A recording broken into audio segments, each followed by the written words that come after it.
सूर्य ढलने को था। कुरुक्षेत्र का युद्ध अपने चरम पर था। पांडवों का वीर योद्धा अर्जुन अपने क्रोध की चरम सीमा पर था। उसका रथ बिजली की गति से आगे बढ़ रहा था और सारथी श्री कृष्ण उसे कुशलता से संचालित कर रहे थे। लक्ष्य केवल एक था, जयद्रथ का वध। दिन भर के युद्ध के बाद अर्जुन की आंखों के सामने अभिमन्यु की दर्दनाक मृत्यु का दृश्य बार बार कौंध रहा था।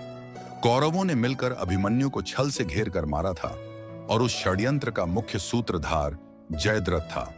क्रोधित अर्जुन ने प्रतिज्ञा कर ली थी, यदि मैं सूर्योदय से पहले जयद्रथ का वध न कर सका तो स्वयं अग्नि में प्रवेश कर जाऊंगा। इस प्रतिज्ञा ने पूरे युद्ध को नया मोड़ दे दिया था। दुर्योधन ने अपनी पूरी सेना को जयद्रथ की रक्षा के लिए लगा दिया। महान योद्धा द्रोणाचार्य, कर्ण, कृपाचार्य, अश्वत्थामा और स्वयं दुर्योधन जयद्रथ को बचाने के लिए दीवार बनकर खड़े थे। जैसे ही सूरज पूर्व से निकला, अर्जुन ने अपना गांडीव उठाया और पूरी शक्ति से कौरवों की सेना में घुस गया।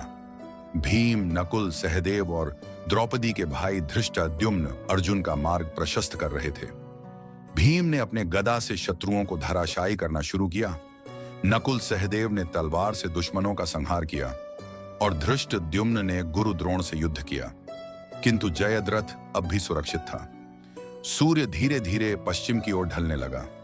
अर्जुन को यह एहसास होने लगा कि समय तेजी से बीत रहा है। जब सूर्यास्त होने में कुछ ही क्षण शेष थे, तभी श्री कृष्ण ने अपनी दिव्य माया से सूर्य को बादलों में छिपा दिया। चारों ओर अंधकार छा गया। कौरवों ने सोचा कि सूर्यास्त हो गया और अर्जुन अपनी प्रतिज्ञा में असफल हो गया। जयद्रथ खुशी से बाहर आ गया। वह दुर्योधन की ओर देख हंसते हुए बोला, अर्जुन हार गया, अब वह अग्नि में कूदकर अपनी जान देगा। लेकिन तभी श्री कृष्ण ने इशारा किया और उनकी माया हट गई। सूर्य फिर से चमक उठा। अर्जुन को अवसर मिल गया। उन्होंने बिना एक पल गंवाए अपने धनुष पर दिव्य पाशुपतास्त्र संधान किया और संपूर्ण शक्ति से जयद्रथ के गले में तीर मारा। अर्जुन के बाण की गति इतनी तीव्र थी कि जयद्रथ का सिर धड़ से अलग होकर आकाश में उड़ गया।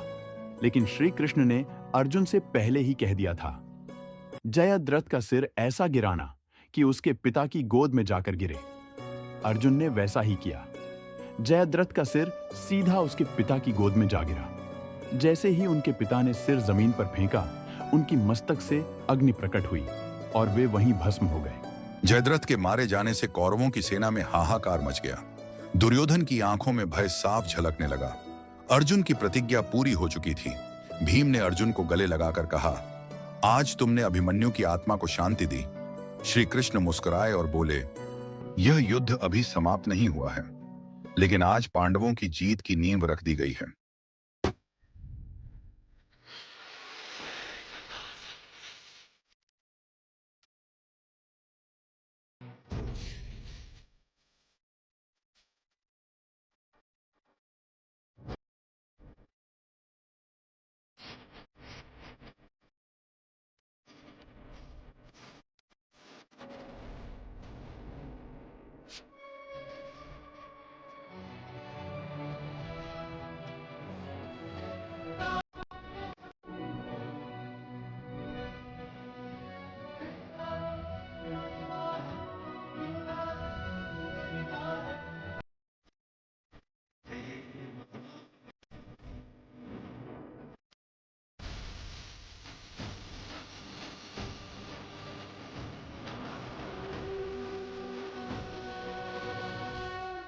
शिक्षा।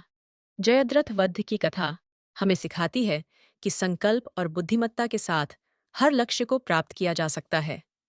अर्जुन की निष्ठा, श्री कृष्ण की चतुराई और भीम की वीरता ने असंभव को संभव बना दिया।